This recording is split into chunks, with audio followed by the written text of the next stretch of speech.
90 के दशक का वो दौर जब बॉलीवुड का पर्दा रंगीन सपनों और दिलचस्प कहानियों से सजा होता था। एक ऐसी अभिनेत्री ने इंडस्ट्री में कदम रखा जो अपनी खूबसूरती और बोल्ड अंदाज से हर किसी का ध्यान खींचने लगी। ये अभिनेत्री अक्सर बारिश में भीगी साड़ी में अपनी अदाओं और बोल्ड सीन से दर्शकों का दिल जीत लेती थी। वो अपने आत्मविश्वास और हर तरह के किरदार को बखूबी निभाने के लिए जानी जाती थी। उस समय जब ज्यादातर फिल्में हीरोइन को केवल नाचने गाने तक सीमित रखती थी, इस अभिनेत्री ने अपनी अदाओं से एक नया मुकाम हासिल किया। लेकिन कहानी यहीं खत्म नहीं होती। क्या आप यकीन करेंगे कि ये दमदार अभिनेत्री केवल 10वीं तक पढ़ी थी। पढ़ाई में मन न लगने की वजह से उन्होंने अपनी किस्मत सिनेमा की दुनिया में आजमाने का फैसला किया। और क्या आप जानते हैं कि ये अभिनेत्री जो पर्दे पर इतनी चमकदार नजर आती थी, असल में मिस इंडिया बनी नम्रता शिरोडकर की बड़ी बहन है और साउथ सिनेमा के सुपरस्टार महेश बाबू उनके जीजा। इस एक्ट्रेस की दादी मीनाक्षी शिरोडकर अपने जमाने की जानी मानी अभिनेत्री थी।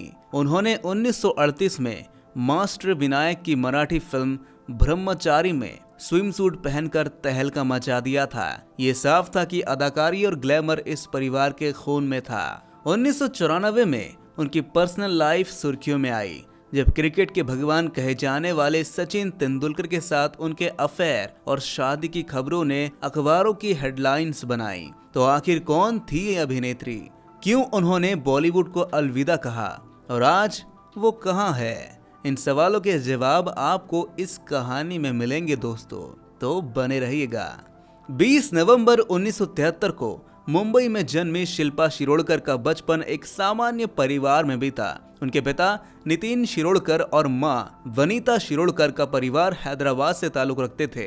उनकी दादी मीनाक्षी शिरोडकर ने उस समय सिनेमा जगत में अपनी पहचान बनाई थी, जब अभिनय में ग्लैमर का तड़का लगाना एक बड़ी बात मानी जाती थी। मीनाक्षी शिरोडकर ने 1938 में स्विम सूट पहनकर फिल्मों में तहलका मचा दिया था और भारत की पहली बिकनी गर्ल बनी। शिल्पा का बचपन मुंबई की गलियों में बीता। उनकी मां ने उनकी कला को पहचाना और उन्हें डांस स्कूल में दाखिला दिलाया। हालांकि पढ़ाई में उनका बिल्कुल भी मन नहीं लगता था। 10वीं के बाद उन्होंने स्कूल छोड़ दिया और फिल्मों में करियर बनाने का सपना देखना शुरू कर दिया। उन्होंने रोशन तनेजा की एक्टिंग क्लासेस ज्वाइन की और अपने अभिनय को निखारने में लग गई। 1985 का साल उनके लिए बड़ा मोड़ लेकर आया जब उनकी मुलाकात फिल्म निर्माता सावन कुमार टाक से हुई। सावन कुमार ने उन्हें सौतन की बेटी फिल्म में काम करने का मौका दिया और 4 साल का कॉन्ट्रैक्ट साइन कराया। लेकिन ये फिल्म शुरू नहीं हो सकी। इस इंतजार से शिल्पा का धैर्य टूटने लगा और उन्होंने दूसरे फिल्म निर्माताओं से संपर्क करना शुरू कर दिया। शिल्पा के कई प्रोजेक्ट्स के रुकने के कारण शिल्पा का नाम अनलकी और मनहूस के रूप में बदनाम होने लगा। ये समय उनके लिए बेहद कठिन था, लेकिन शिल्पा के इरादे मजबूत थे। जब शिल्पा का करियर पटरी से उतरने लगा, उनकी मां ने उनकी मदद के लिए एक बड़ा कदम उठाया। उन्होंने उस समय के मशहूर मैनेजर रिक्कू राकेश को हायर किया, जो माधुरी दीक्षित के लिए भी काम कर चुके थे। रिक्कू के संपर्क और अनुभव का फायदा शिल्पा को मिला भी। 1990 में उन्हें भ्रष्टाचार फिल्म में एक बड़ा ब्रेक मिला। इस फिल्म में रेखा और मिथुन चक्रवर्ती जैसे सितारे मुख्य भूमिकाओं में थे, लेकिन शिल्पा ने एक ब्लाइंड लड़की का किरदार निभाकर अपनी छाप छोड़ दी। 1990 में उनका करियर एक नई ऊंचाइयों पर पहुंचा। इस साल उनकी कई फिल्में रिलीज हुई, जिनमें सबसे बड़ी फिल्म किशन कन्हैया थी। इस फिल्म में उन्होंने अनिल कपूर और माधुरी दीक्षित जैसे बड़े बड़े कलाकारों के साथ स्क्रीन शेयर किया। फिल्म के गाने राधा बिना में शिल्पा की बोल्ड अदाओं ने दर्शकों को दीवाना बना दिया। इस गाने ने उन्हें इंडस्ट्री में बोल्ड एक्ट्रेस का खिताब दिला दिया।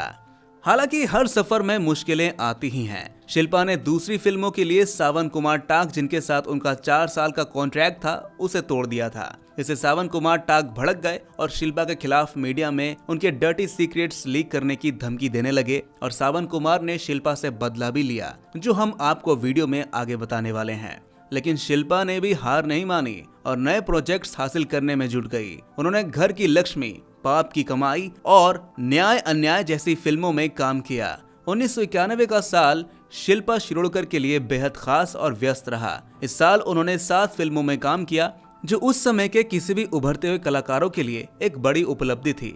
इनमें हम, त्रिनेत्र और स्वर्ग यहाँ नरक यहाँ जैसी बड़ी फिल्में शामिल थी। हम एक मल्टी स्टारर हिट फिल्म थी जिसमें शिल्पा ने अमिताभ बच्चन, गोविंदा और रजनीकांत जैसे सुपरस्टार्स के साथ स्क्रीन शेयर की। उनकी आत्मविश्वास हर फिल्म के साथ बढ़ता चला गया और उनके किरदारों को सराहा जाने लगा। फिल्म बेनाम बादशाह में भले ही उनका रोल साइड था, लेकिन उन्होंने अपनी एक्टिंग से दर्शकों को प्रभावित किया। 1992 में आई तिलक, ब्रह्मा और दिल ही तो है जैसी फिल्मों ने उनकी एक्टिंग के अलग पहलुओं को दिखाया। तिलक में एक डाकू की भूमिका निभाकर उन्होंने अपनी एक्टिंग स्किल्स को साबित किया। 1993 का साल उनके करियर का मील का पत्थर साबित हुआ। इस साल उन्हें आंखें जैसी सुपरहिट फिल्म में काम करने का मौका मिला। गोविंदा और शिल्पा पर फिल्माए गए गाने इतने लोकप्रिय हुए कि हर जुबान पर बस यही गाने थे।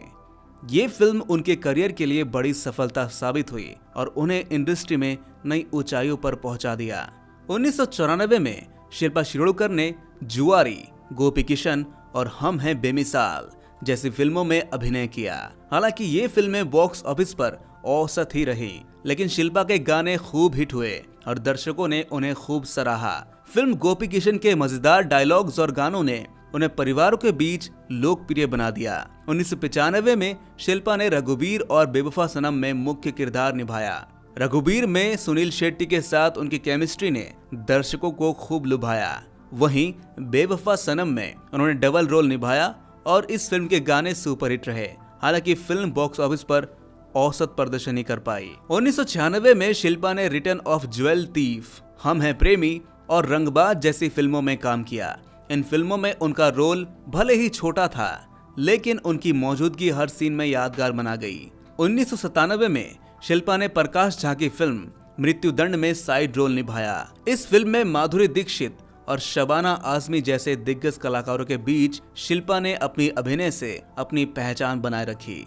उनकी परफॉर्मेंस ने दिखा दिया कि वो केवल ग्लैमर तक सीमित नहीं है, बल्कि दमदार किरदार भी निभा सकती हैं। 1998 में शिल्पा ने हिटलर और दंड नायक जैसी फिल्मों में अभिनय किया।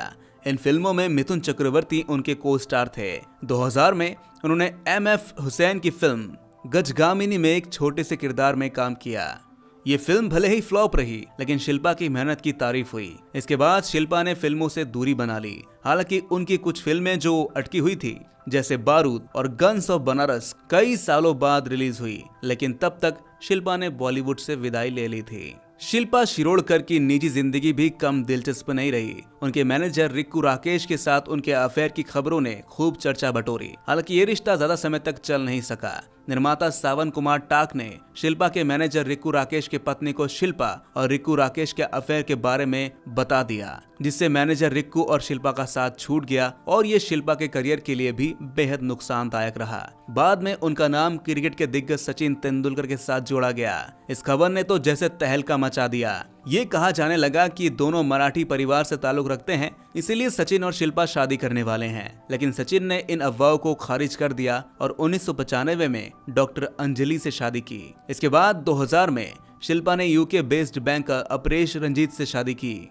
इसके बाद वो लंदन शिफ्ट हो गई। हालांकि शादी के कुछ साल बाद उनके पति का अफेयर उनकी सेक्रेटरी के साथ होने की खबरों ने शिल्पा को झकझोर दिया, लेकिन अपनी बेटी अनुष्का के खातिर उन्होंने इस रिश्ते को बचाने की कोशिश की। 2013 में शिल्पा ने भारत लौटने का फैसला किया। उन्होंने टीवी सीरियल्स में काम करना शुरू किया। मुट्ठी भर आसमान, सिलसिला प्यार का और सावित्री देवी कॉलेज जैसे शो में उन्होंने अपने अभिनय से दर्शकों का दिल जीता। हालांकि कुछ समय बाद उन्होंने टीवी इंडस्ट्री से भी दूरी बना लिया। आज शिल्पा अपनी फैमिली के साथ दुबई में रह रही हैं। वो सोशल मीडिया पर अपनी झलकियां दिखाती रहती हैं और अपने फैंस के साथ जुड़े रहने की कोशिश करती हैं। शिल्पा शिरोडकर ने अपने दौर में न सिर्फ बॉलीवुड में अपनी एक खास जगह बनाई, बल्कि दर्शकों के दिलों में भी जगह बनाई। उनकी बहन नम्रता शिरोडकर ने भी मॉडलिंग और फिल्मों में करियर बनाया। मिस इंडिया का खिताब जीतने के बाद नम्रता ने साउथ के सुपरस्टार महेश बाबू से शादी कर ली और वहां अपनी अलग पहचान बनाई। शिल्पा की कहानी बताती है कि सफलता के साथ संघर्ष भी आता है। जीवन में चाहे कितनी भी मुश्किलें क्यों ना आ जाए, उन्हें पार कर आगे बढ़ना ही असली जीत है। आपको शिल्पा की कौन सी फिल्म या गाना सबसे ज्यादा पसंद है? नीचे कमेंट में जरूर बताइए और हमारे चैनल बॉलीवुड किस्से को सब्सक्राइब जरूर कर लीजिएगा, क्योंकि हम आपके लिए ऐसे ही अनसुनी कहानियां लाते रहते हैं और लाते भी रहेंगे।